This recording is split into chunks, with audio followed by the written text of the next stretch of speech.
Some of you have come very early, didn't you, to have the front seats. I hope you'll find it worthwhile.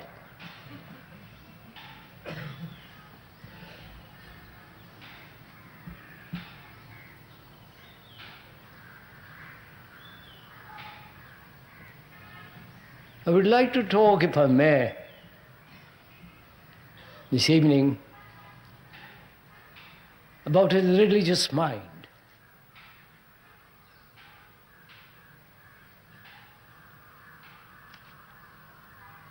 And before we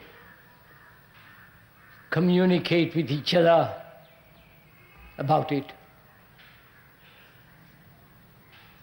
I think it would be wise and necessary to go over a little bit what we've been talking about in the last 4 talks here.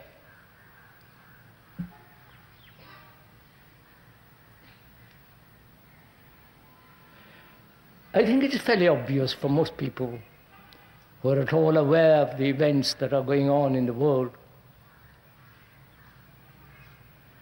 that there is general degeneration, though there is vast, incredible technological advancement. Man has, if I may use the word advance, he has advanced very little. And as one observes the decline of human capacity, affection, love, and all the essential things of human nature are gradually declining. And one can see in every country that one goes to that this is taking place. And the problems that human beings have, everyday problems, not some fantastic, romantic, sentimental problems, but actual daily problems of relationship, of hunger, of beliefs, dogmas and rituals, and intimate relationships or otherwise, are again on decline. And when one observes all this in different parts of the earth, all these problems are not of any particular country,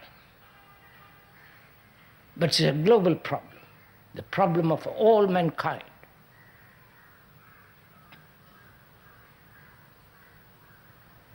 And so, our approach must be, surely, not a sectarian, not nationalistic, or a class, or a particular dogma, or communism, socialism, or any other political endeavor. But one has to find now a global answer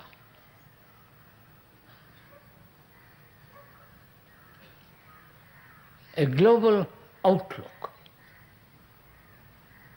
a global action.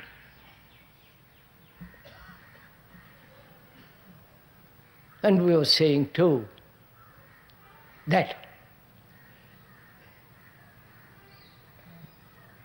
every human being throughout the world is the representative of all other human beings. This is not an intellectual concept to be accepted and worked at, but a reality, an actual fact. Fact being that which is taking place now.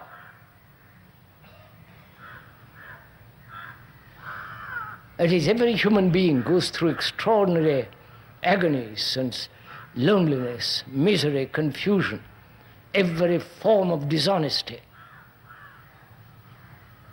both political, religious, and otherwise. And as it is not an intellectual concept, an idea, but a reality that must be not intellectually grasped, but to be understood with one's heart, with one's mind, with one's whole being. And so, every human being is the rest of the world, and therefore he is the world. His consciousness, modified, is the rest of the world. And so when one particular human being transforms himself so radically, deeply, fundamentally, then he does affect the whole consciousness of mankind.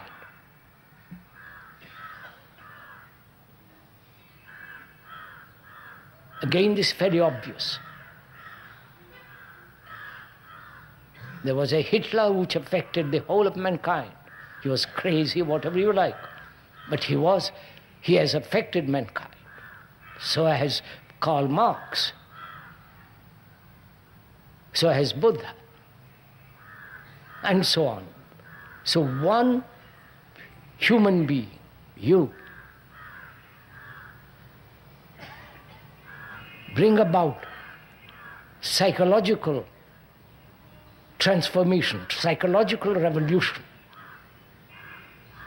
that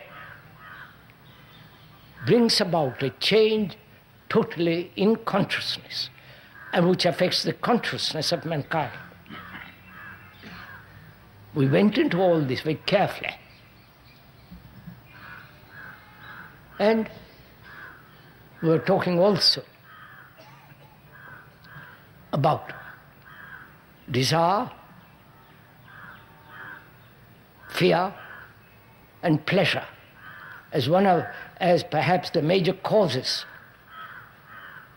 of our confusion, contradiction, and conflict, which we talked about last Sunday, if I remember rightly.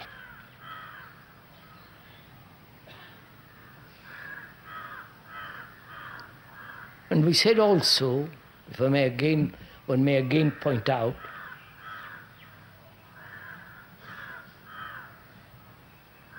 that we are thinking together.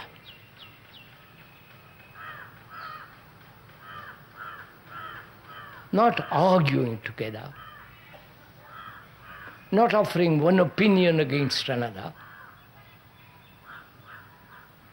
not one particular dogma against another, but rather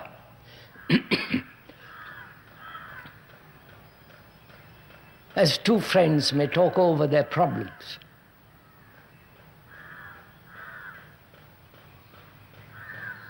We, you and the speaker, are investigating, examining, not accepting nor rejecting the examination of our whole existence as human beings. Why we human beings live with the way we are living, with our confusion, sorrow, misery, and all the rest of it. Why we accept our daily life of conflict, struggle in our relationships. Why we dominate each other. And so on. We went into all this. And I think, if one may, this afternoon, go into the whole question of what is a religious mind.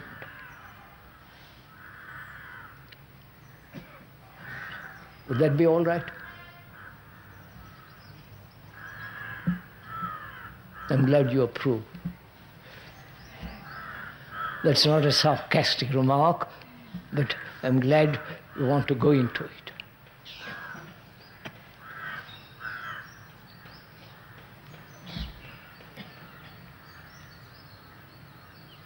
First of all, in understanding this problem, what is truly a religious mind? We must grasp the significance of the word, the meaning of the word, and realize that the word is not the thing. The word tree is not the actual thing that is there, nor the description of what is a religious mind, which we are going to explore today and tomorrow. The description of it, the verbal explanation of it, is not the described, is not the actual fact. But words are necessary to communicate. And we all perhaps understand English. We are using words without any slogans or jargons, but ordinary words with which one is quite familiar. So we are talking over together, examining together, investigating together. Not that I investigate and you listen, and agree or disagree with the investigation, which would be absurd. Whereas if we could go together and explore this extraordinary question which has haunted man throughout the ages, what is religion? What is a mind that can hold or understand or comprehend the beauty of a profoundly religious mind?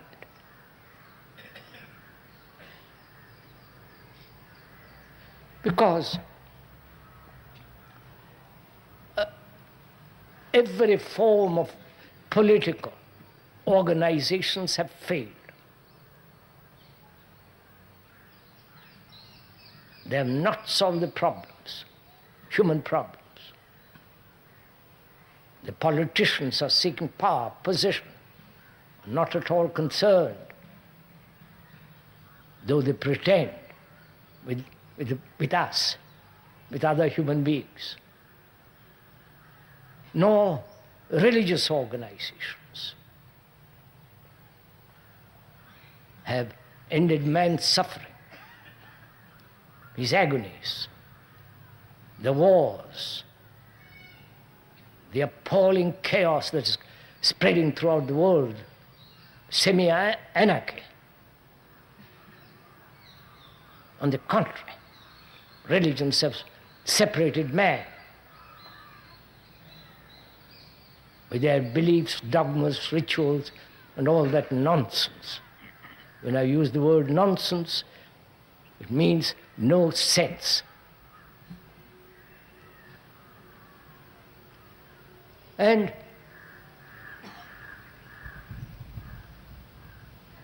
I believe historically,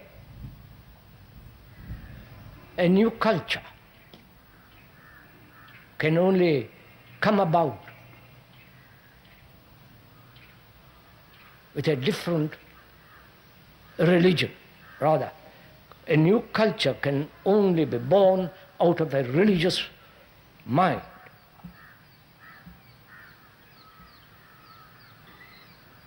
And cultures throughout the world are degenerating, disappearing.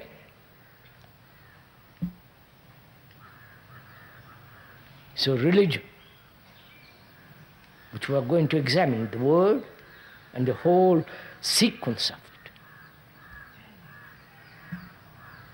Religion becomes extraordinarily important. And again, scientists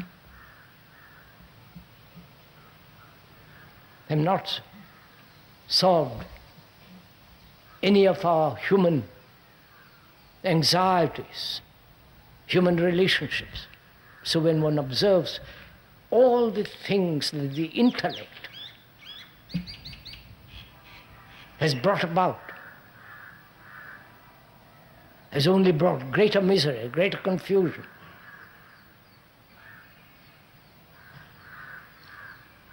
Which is again, obviously, taking place. So we are together going to examine not only this afternoon, but tomorrow afternoon, what is a religious mind.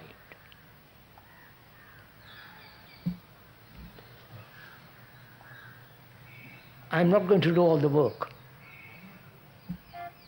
You're going to join me. You have to work too. That is, we are challenging, demanding, asking, challenging the brain, the mind, the whole nature of our mind. What is a religious person?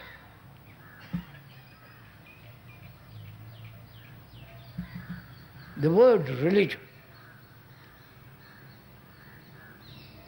when I looked up various dictionaries, and they more or less say, originally, etymologically, it was the meaning, Latin, Greek, and so on, meaning was to bind. But many of the etymologists have denied that. Now they are saying religion implies, the meaning implies gathering all your energy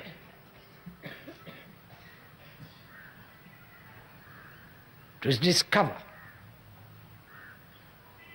Not, they don't say what. Gathering all your energy. And we are saying, gathering all your energy to discover what truth is. If there is anything sacred in life, not the temples, churches, mosques, they are not sacred.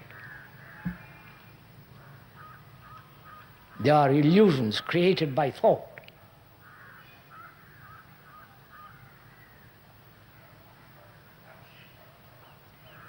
But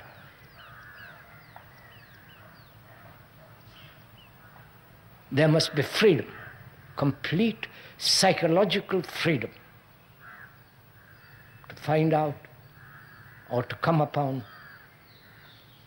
that thing that is wholly, completely, irrevocably sacred, not invented by thought, by man.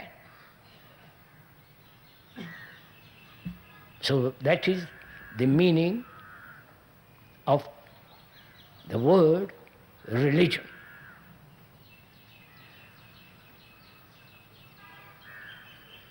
And the word mind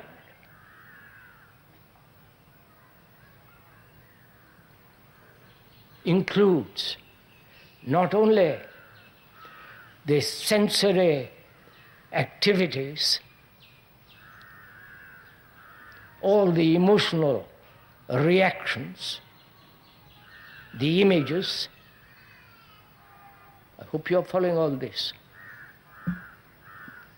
The images, the beliefs, the anxieties, the intellectual capacity to reason logically, reasonably or unreasonably, to be caught in illusion and to see that one is caught in an illusion and to be free of that illusion. All that is the mind.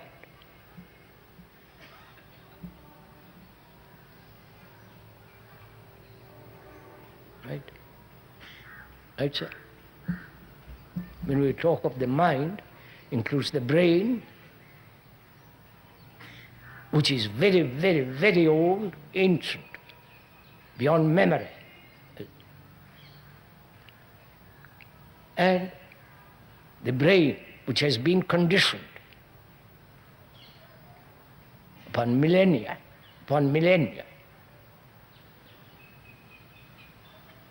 the genetic conditioning and the cultural conditioning, the social, religious conditioning. That is the brain, which contains all the genetic memories,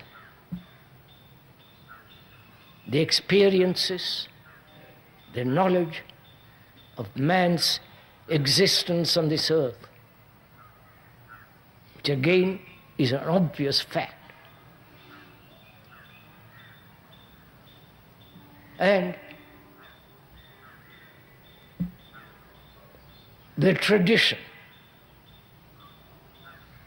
the values, the beliefs, the dogmas, the concepts handed down from generation to generation is part of that brain, is part of that mind. All the knowledge which we have acquired recently or throughout the immemorial past, all that's part of the mind. So we are using the word mind to convey a holistic, a whole process of the past.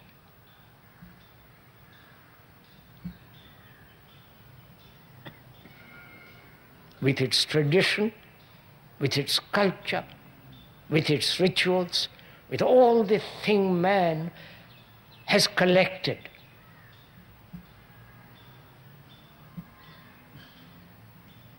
So we are using religion and the mind. We have explained through words what the speaker means by religion and the mind.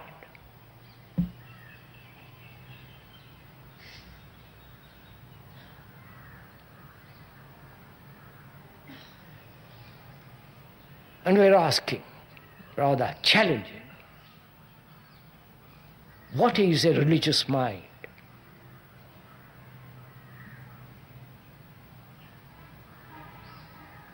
You are challenging it. I am not challenging it. I am not pushing it to a corner to answer.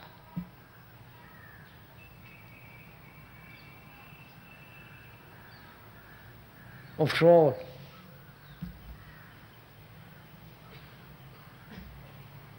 existence, living, is a constant process of challenge.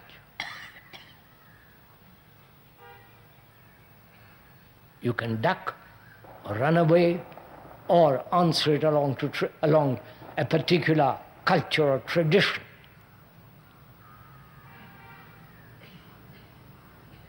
But when you answer according to tradition or culture or the environment, then that answer will be very limited.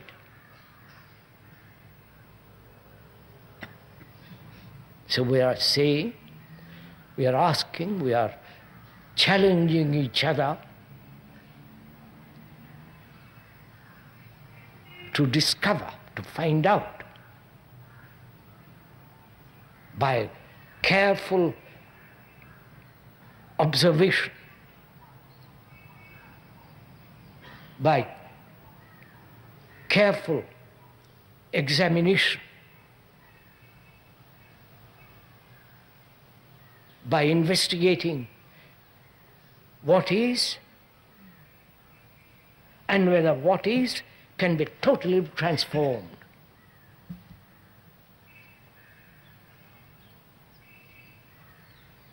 Revolution means gathering together certain incidents, concepts, beliefs, and forming a circle, which is, you following all this? No.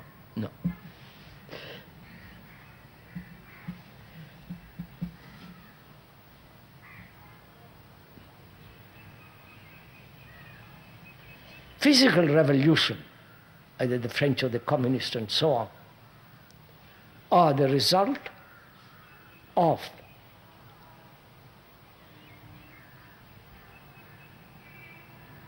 incidents, accidents, concepts, ideas, conclusions, forming a circle. And that's what is called revolution. I'll explain what I mean. You're interested in all this? Because we exercise our brains. That's part of our life. Because they're all talking about revolutions. Generally, what they mean by revolution, the terrorists, even the idealists and the communists, if they are really serious communists, not totalitarian slaves, but people who are talking, investigating into what is revolution, generally mean working along concepts, right? Conclusions drawn from incidents, social, environmental, religious, political, and thus forming a circle. That is, the circle begin and then come back to the same thing, right? You follow? You start. This is so obvious, isn't it? Must I explain all this? You start.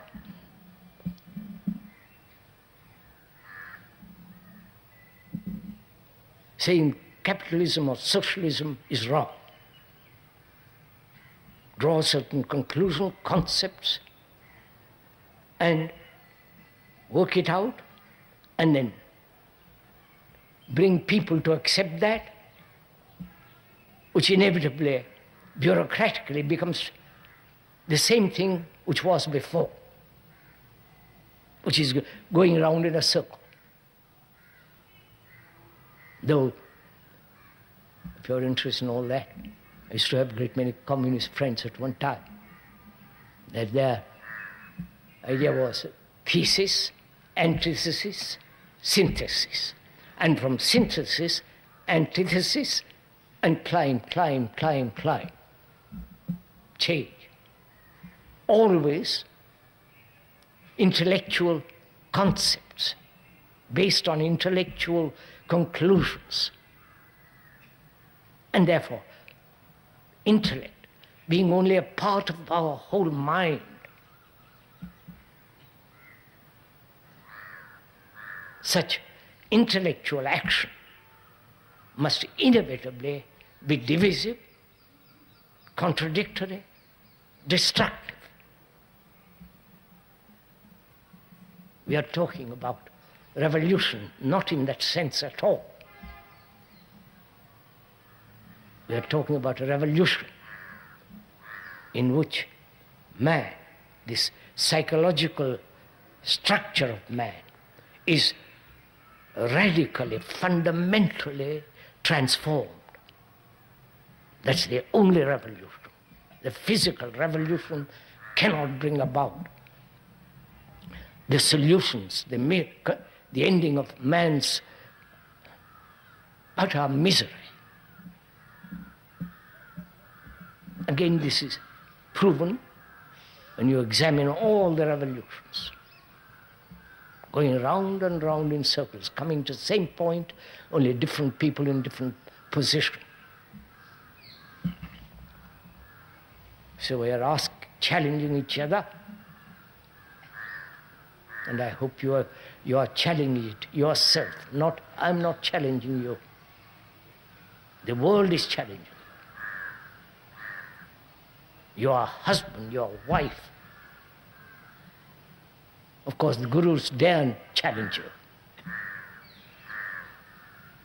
The world is challenging you. The things that are in the world demanding a real answer. And you can't impose on this, challenge your own particular ideas.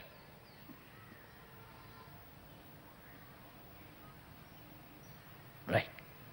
So let's proceed to examine together, think together, what is the nature of a mind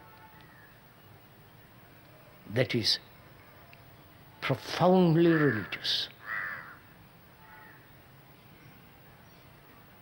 Because religion is the only solution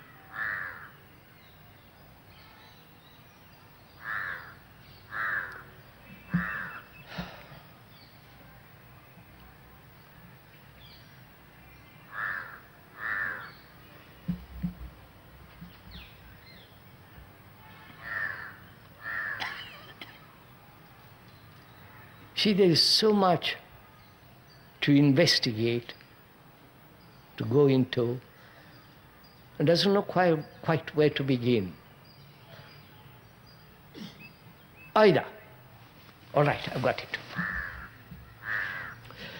Either you perceive purely the whole nature and structure of the mind instantly.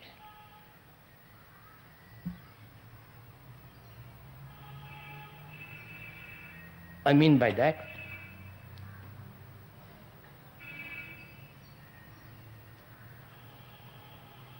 the nature and the structure. We are using the word structure to mean movement. Structure means movement in dictionary. So, the nature of the mind and the movement that's going on. Not my description of the mind, not my word of the mind, but the operation of your mind. The nature of it, the quality of it, the depth of it, the superficiality of it. Whether it lives on opinions, words, superficial reactions, whether it's being driven by a motive, whether the motive be enlightenment or sex or money or power, or wanting to retain what you have.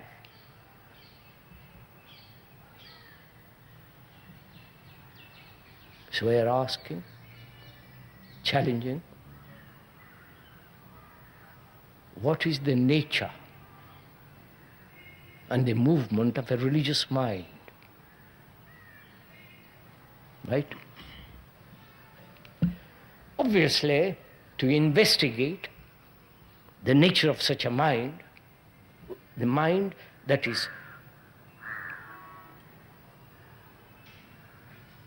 whole, that is sacred, that is totally free,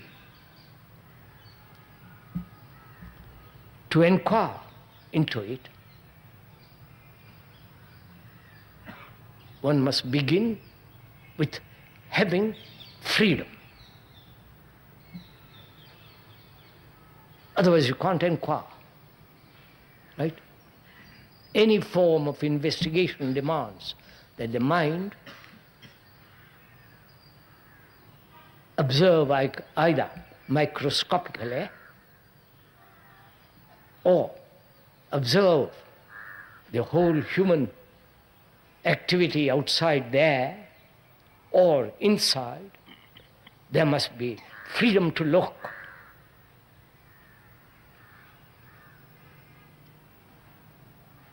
Right? Freedom. That is not the freedom that has an opposite. You understand what I'm saying?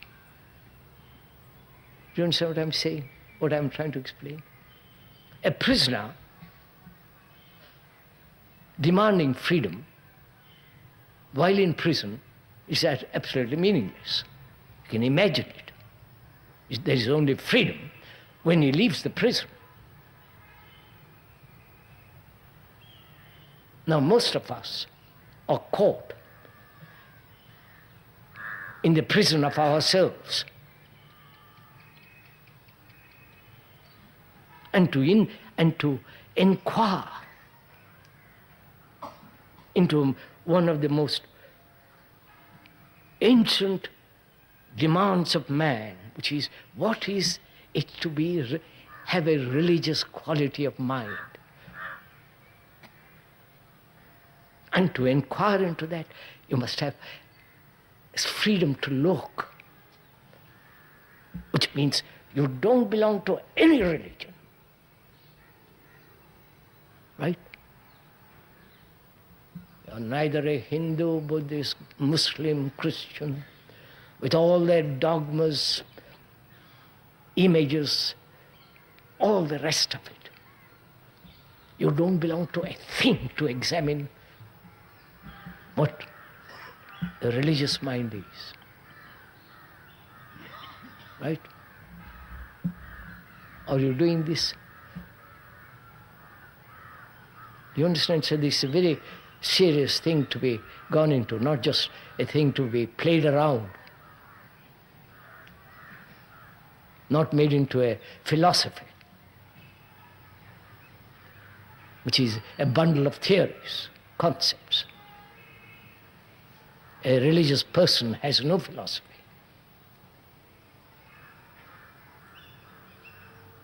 Because such a mind is with that which is eternally sacred. So that's the first requirement, if you are interested to examine into the question of the mind that is religious. The first thing is, in investigation of any kind, freedom is utterly important. You can't investigate in freedom now and go back to your temple.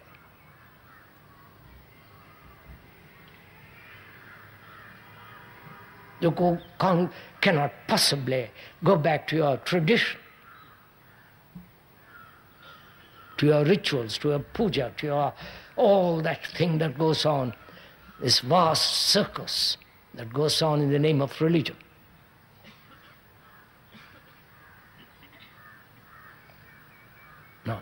That's the first thing. If you are at all serious, not to belong to any organization,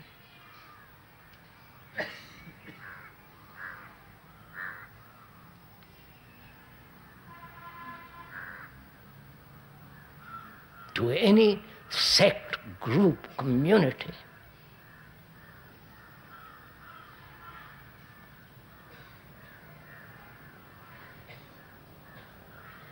because to inquire, you mustn't be tied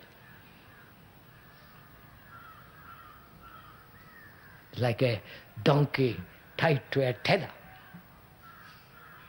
or hobbled, but can't go very far. So that's the first thing to, if you are really serious. Because there is no guru, no scripture, no ritual, nothing in order to find out.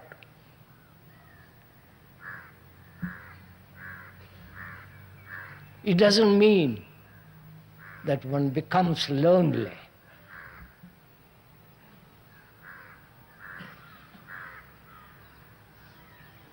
It doesn't mean that you have to stand by yourself against the current. Because mankind is going in that one direction, tradition,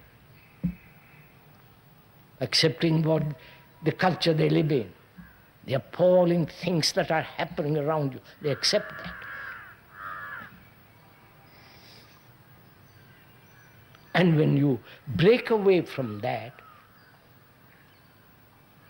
you might feel that you have isolated yourself.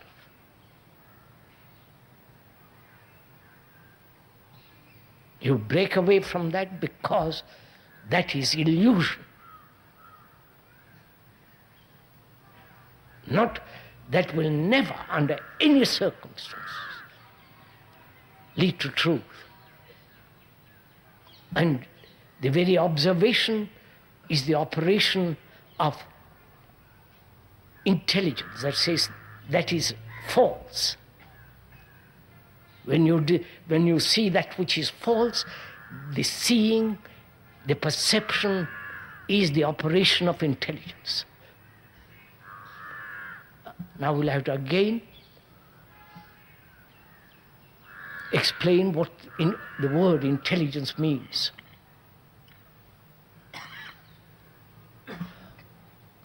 Are we all communicating with each other, or am I talking to, and you're just listening?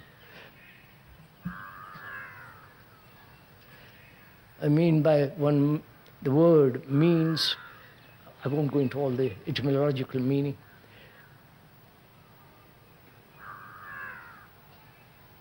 Not only to read between the lines, between the two printed words, but to see that which is behind the word,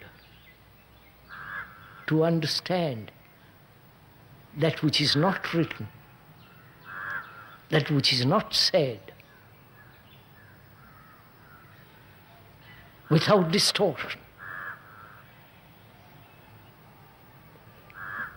We'll go into that as we go along. Because intelligence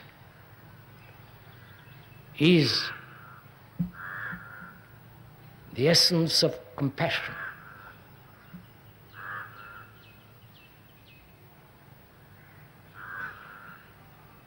And there can be no compassion without the ending of sorrow.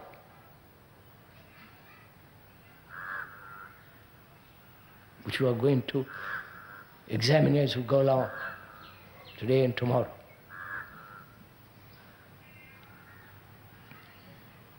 In this examination, this inquiry will also go into the question of what is meditation as part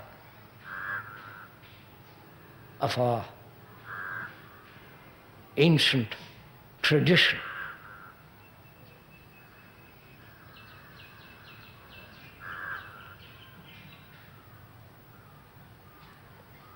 So we said there must be freedom. freedom to observe, freedom to discover that which is false.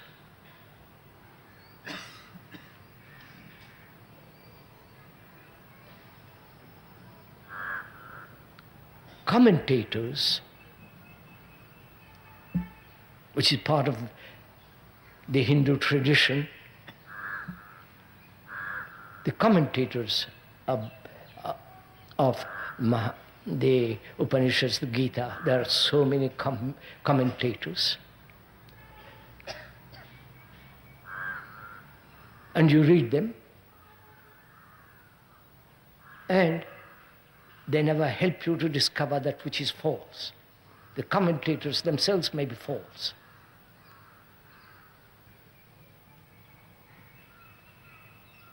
So,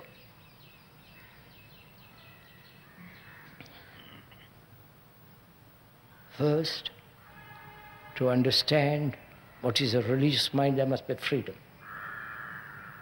Freedom implies that you are not attached to a thing but to observe.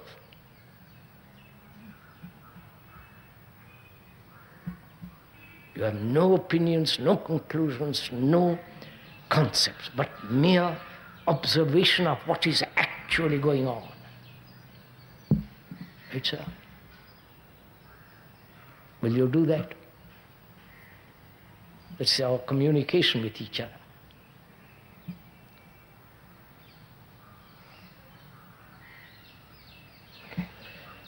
Well, who has created the gods, or the only one God, or the representative God, or the God's Son, or all the innumerable gods with their goddesses? Who has created them? Which we call religion. Going to the temples, the mosques, the churches, the whole thing. Who has created them?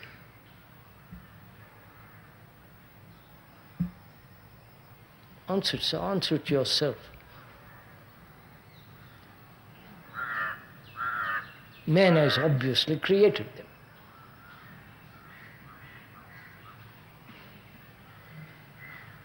Thought has brought this about.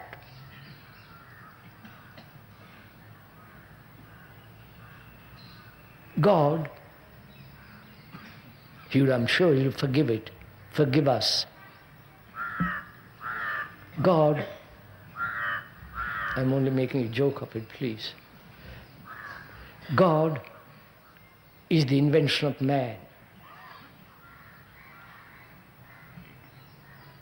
The Hindu gods opposed to the Christian gods, the Muslim God, but the Buddhists have no gods, but they have their own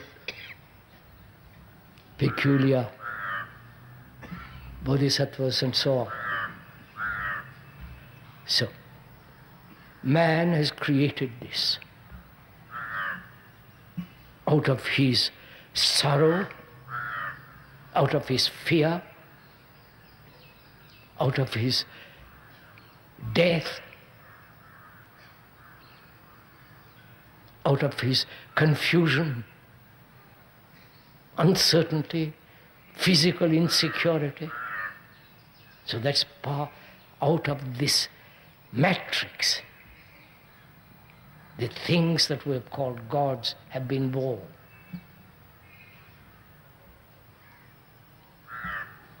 And these gods have been handed down from generation to generation.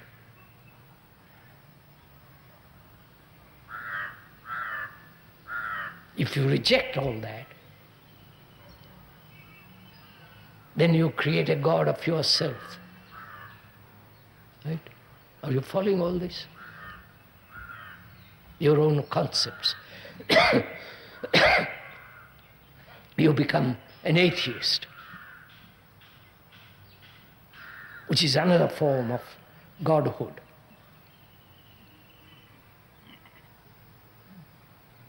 Or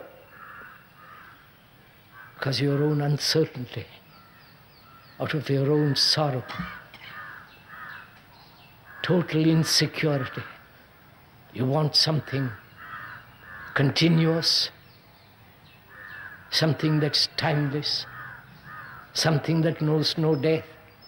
And out of that longing you create some marvelous image for yourself. And you say, that is reality.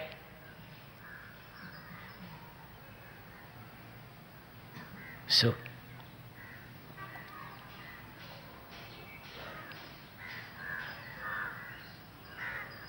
one has to understand why thought does this all the time. It has done it from immemorial time, you understand, sirs? Every tribe has done this.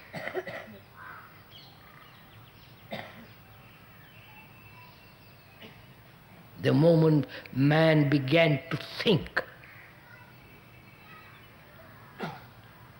he has created the gods in heaven or on earth and worshipped an image or a tree or a stone made by the hand or by the mind.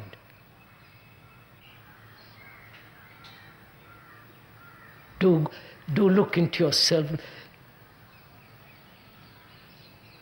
because any particular religion, any particular tribal religion is not going to answer this. It's not going to be salvation of man. It's a global, it has to be a global religion.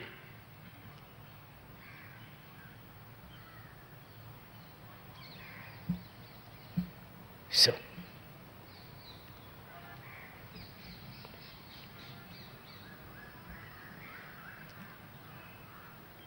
freedom to inquire into that which is false. I'm not telling you what is false.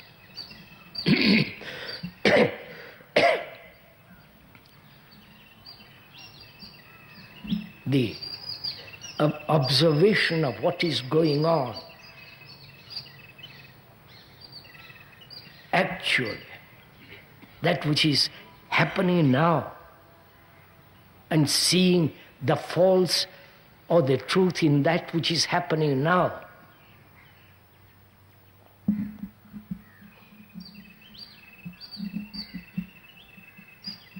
Is to investigate and see that which is illusory and put that aside totally.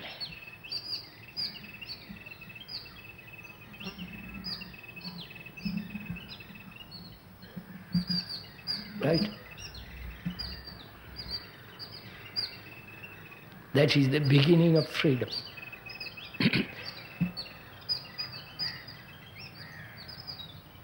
Then, as we talked about fear, desire, and the continuous demand of various forms of pleasure, pleasure of possession, pleasure of status, pleasure of being somebody, pleasure of identification with a country, with a group, with a conclusion. The pleasure of sex, the pleasure of one's own experience and living in that experience.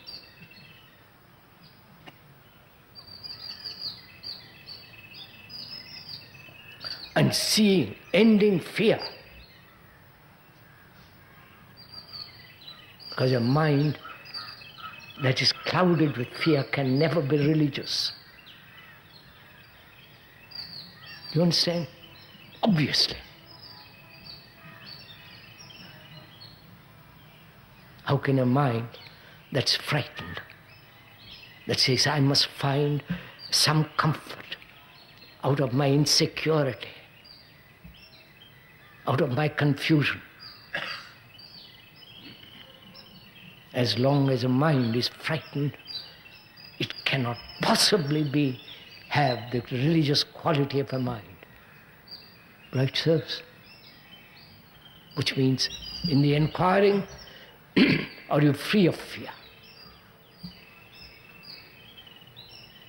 Otherwise you cannot possibly have a mind that is the essence of religion. Because desire, fear, and the everlasting pursuit of pleasure not only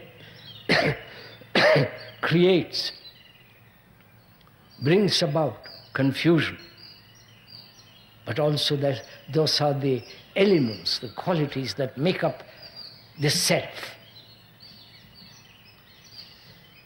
The me, the center from which all activities begin.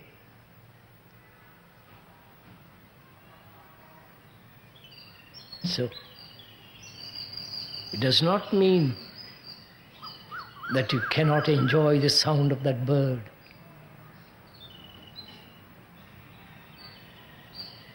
It does not mean that you cannot look at the beautiful sunset or the sky through the through the leaves.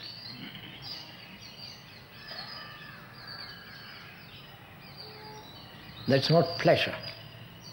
The looking at the sky through the leaves, which is a delight, which is the sense of great depth and beauty. It takes place in the instant, and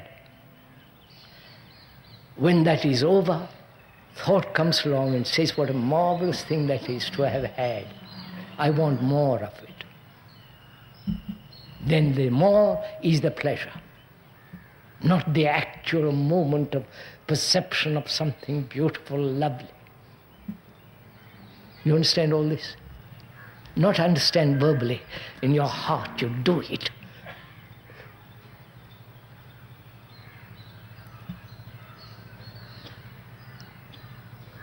And also,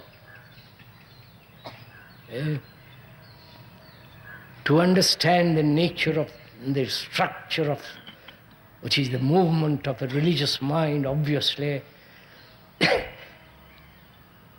must end sorrow.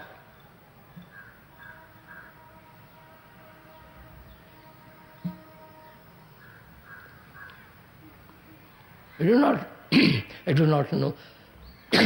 One does not know if you have gone into this question at all.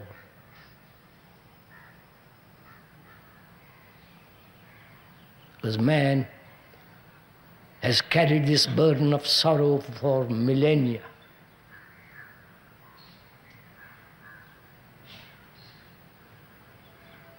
And we still have it. Every human being throughout the world goes through the agony of this tears, loneliness, grief, the ending of something.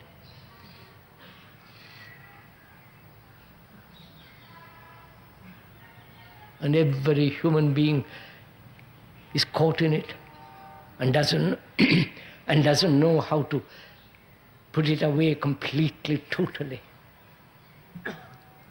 Religions haven't solved this. They said, think about God and forget yourself.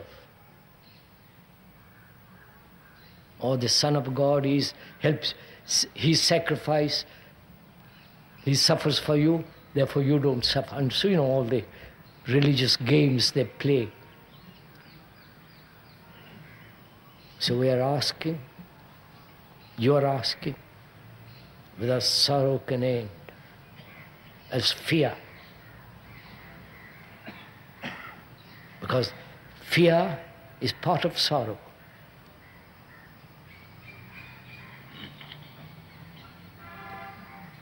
And desire is part of sorrow. And if you go into the whole question of the whole movement of pleasure is also part of this sorrow. Only we want pleasure and avoid the other. So we are asking, can this sorrow end?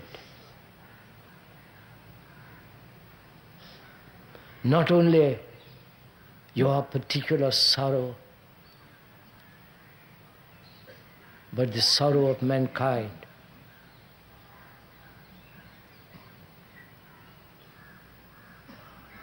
The mankind's sorrow, which is poverty,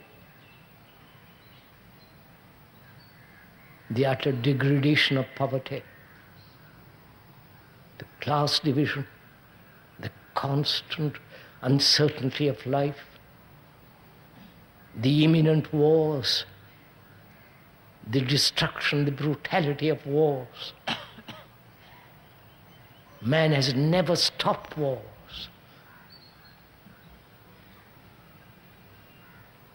You understand, sirs, all this?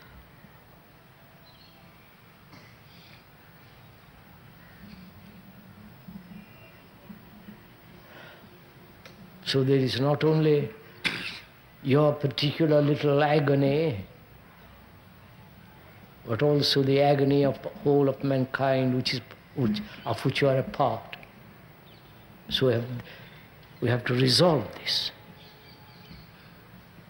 Without the resolution of it, there is no religious mind. Because when there is the ending of that sorrow, something else comes into being, which is not a promise from me. So we have to inquire whether sorrow can end.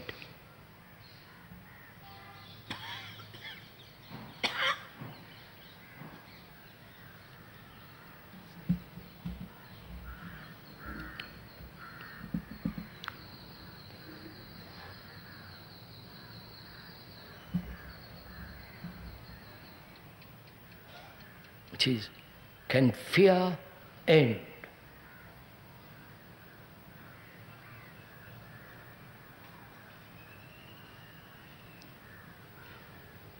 Now we are going into it.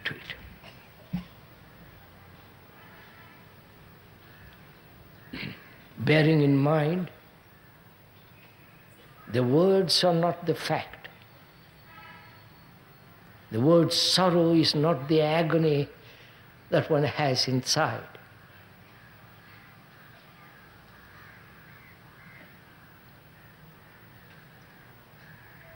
And the description,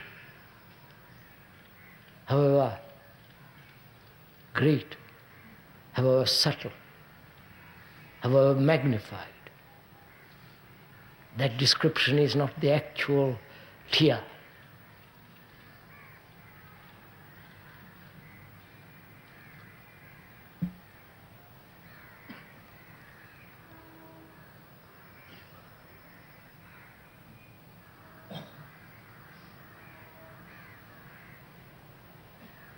Because we also have to understand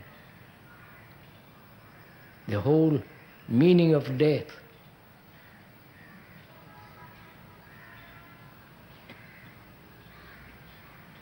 Because that's part of our life. The ending of the brain cells, the ending of everything that one has collected, gathered, held on.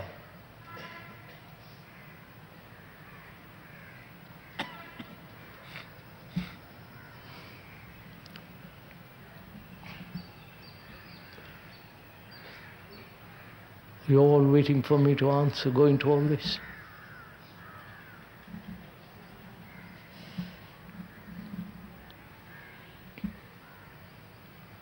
What is sorrow?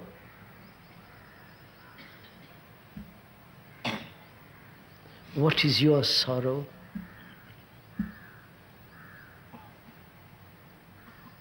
Can you answer? Don't answer it to me. Can you Can you find out what your sorrow is?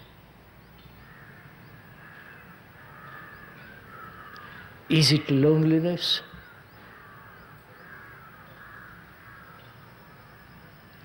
Is it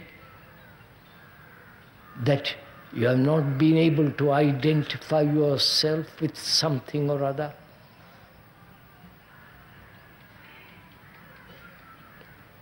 Is it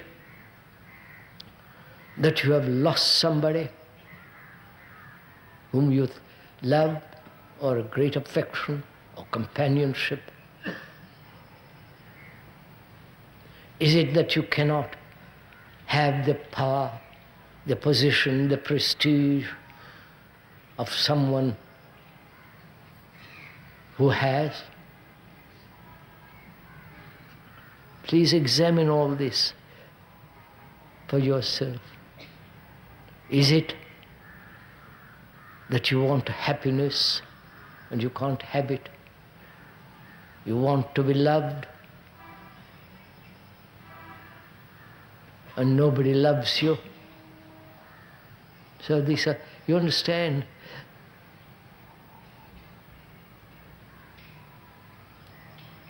Is it that you want to achieve some extraordinary status and you know you have not the capacity, the brains, the essential activity, and you cry?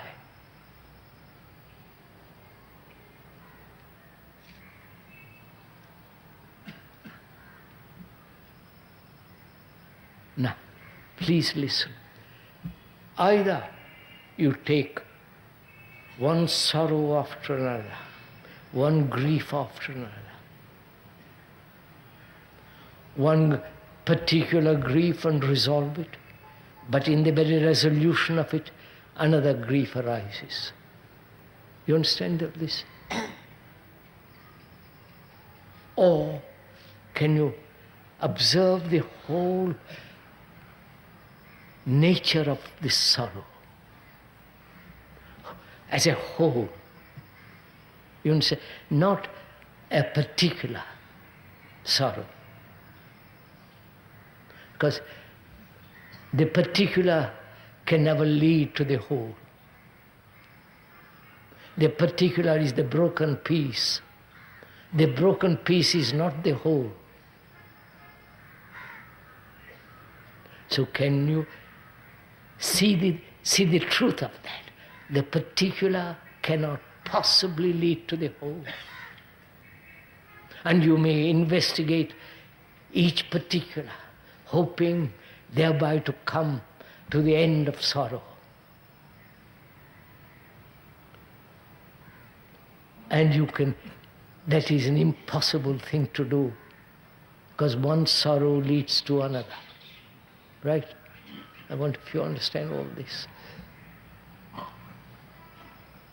So can you observe the whole nature, the whole movement of sorrow?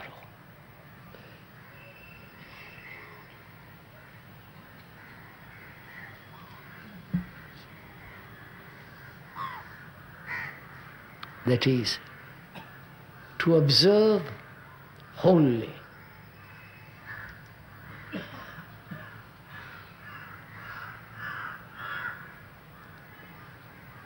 I mean by that word wholly, not only to have a very clear, logical, sane mind, sane observation. Logic, you follow? Clear, precise. And that precision is not diluted by your prejudice, by your longing, by your motive.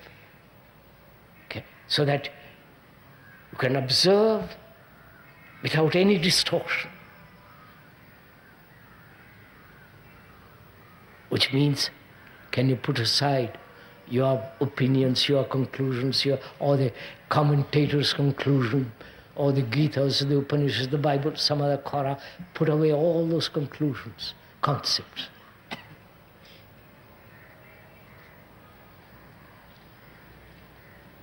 and to observe wholly the whole movement of man's agony and sorrow.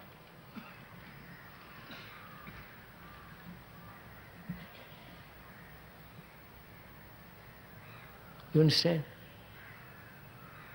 Through the particular to come to the whole is false. Right? So when you see that which is false, that falls away. The very falling away of it, the false disappearing or putting away or non-existent, the very perception of the false is the beginning of intelligence.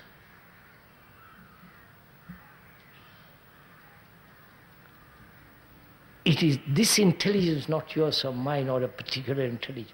The seeing that which is true and that which is false. Not the truth according to your conclusion, according to your prejudice, according to your tradition. You must be free of all that.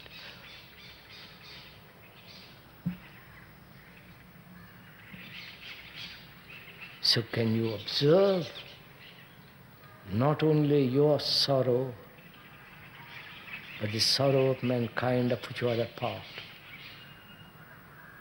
as a whole, the sorrow of a person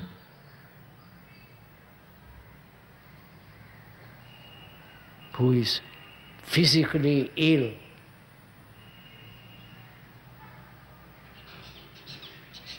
and the sorrow of a person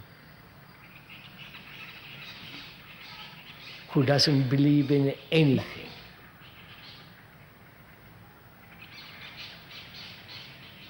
And that person who doesn't believe in anything is as the same as the man who believes.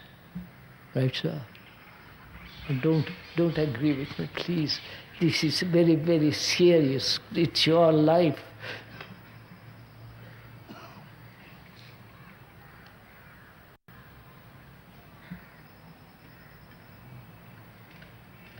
Now, in the same way, as we talked about it the other day,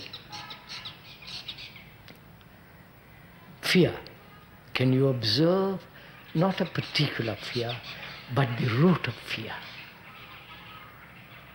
We said the root of fear is time. Time is thought. Thought is fear.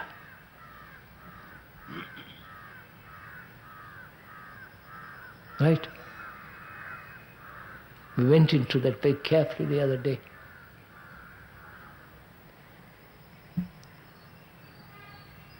And in the same way, this enormous burden of man, which is called sorrow, can it ever end? The moment you have a motive that it must end in order to have something else, then you're lost. So, in observation of this question of sorrow, there is no motive. You understand? So, when there is a motive, motive means movement. When there is a self-interested movement, there is distortion in observation.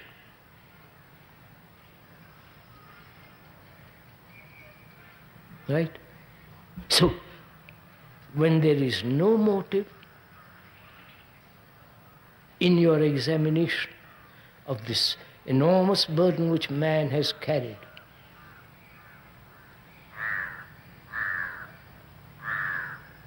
then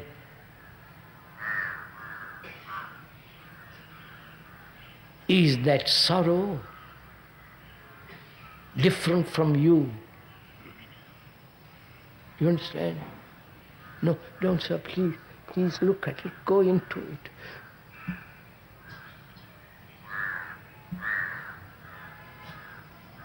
You understand? as you are fear, as you are angry, as you are jealous. Jealousy is not different from you. Your greed is not different from you. That's our tradition, not mine. His tradition says, you are different from your greed. Therefore, battle with it, fight it, struggle, control it. So we are saying quite the opposite. Anger is you. You're only when there is a moment of anger, the anger being violence and all that, at the moment of anger there is neither you but that reaction. Then thought says, identifies itself with that reaction, saying that's anger, I have been angry. Therefore thought separates itself from that thing which was called anger. I hope you're following all this. We went into it. So we are saying the observer is the observed. The thinker is the thought. The experiencer is the experience. And sorrow is not different from himself.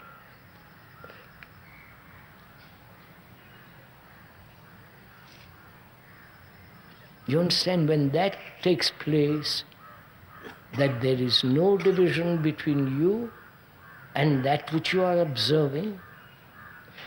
That is, the observer is the observed. The man who has tears or the woman who cries is that sorrow himself. You understand? That sorrow is not separate from himself or herself. When there is no division, the very observation of that brings about a radical change in that which is being observed.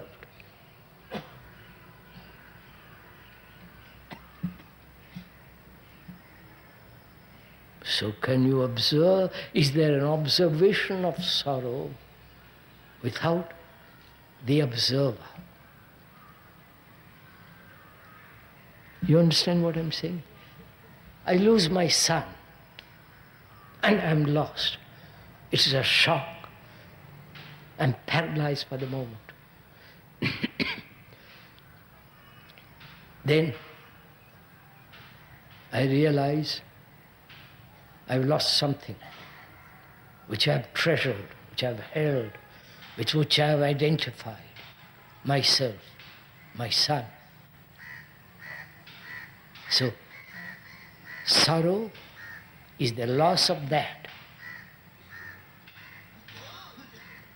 And so, I then ask, please help me to get rid of my sorrow. Or, I'll meet my son next life. You follow? The avoidance and the escape from what is actually going on.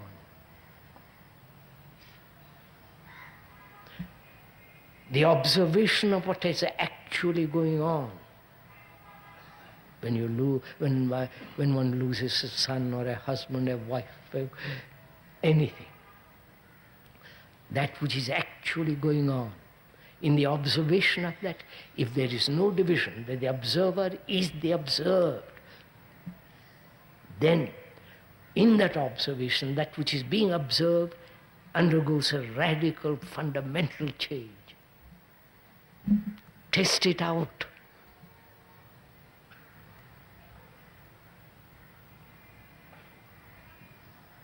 Because a man, in our inquiry into what is a religious life, any form of fear, any form of the activity of will, which is the essence of desire, any form of seeking pleasure, will distort your observation. Distort, not your observation. So we are saying there is an ending to sorrow.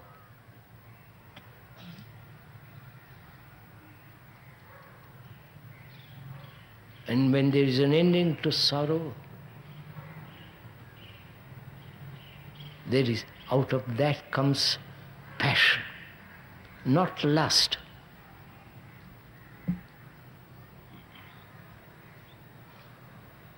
Passion being compassion. So,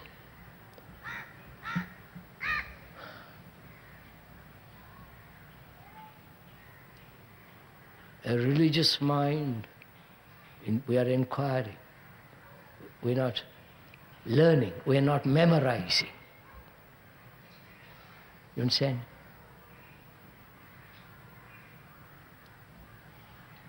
You understand?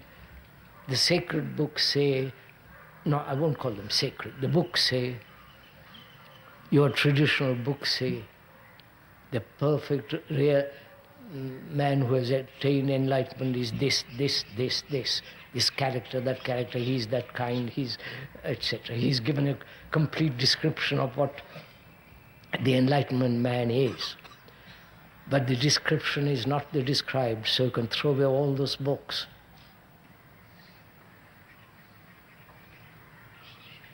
But to find out for yourself,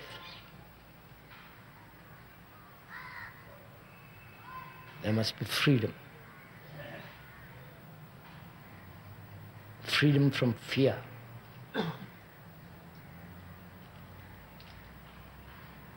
And pleasure is totally different from the perception of something beautiful, marvelous, a lovely sky or a single star in the heavens, or a single tree in a field. There is in that great beauty, great love, great joy. But when thought takes over that joy, it becomes pleasure. So we are saying there is a total ending of fear, and when that is ending of that fear, there is no illusion whatsoever. And with the ending of sorrow, there is passion. There is that extraordinary sense of tremendous energy. Not the energy to do more mischief.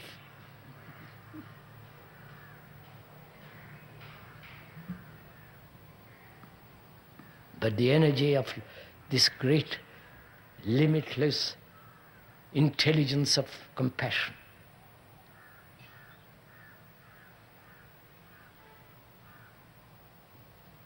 And we have to stop now because it's time. And we have also to go into the whole question of death. And what is meditation? Because that's, in the understanding of that, the religious mind comes into being. The religious mind comes into being when we understand the whole human existence of relationship, in which there is no fear, no domination, no control.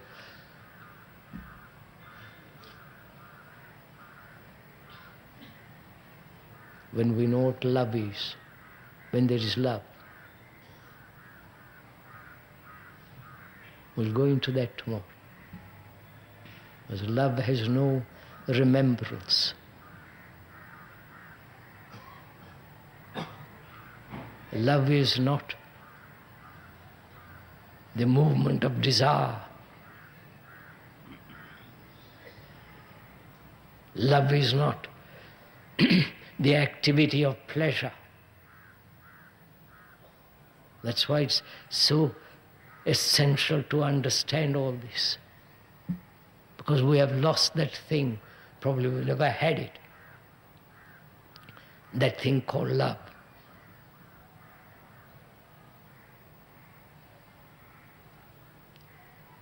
That's it.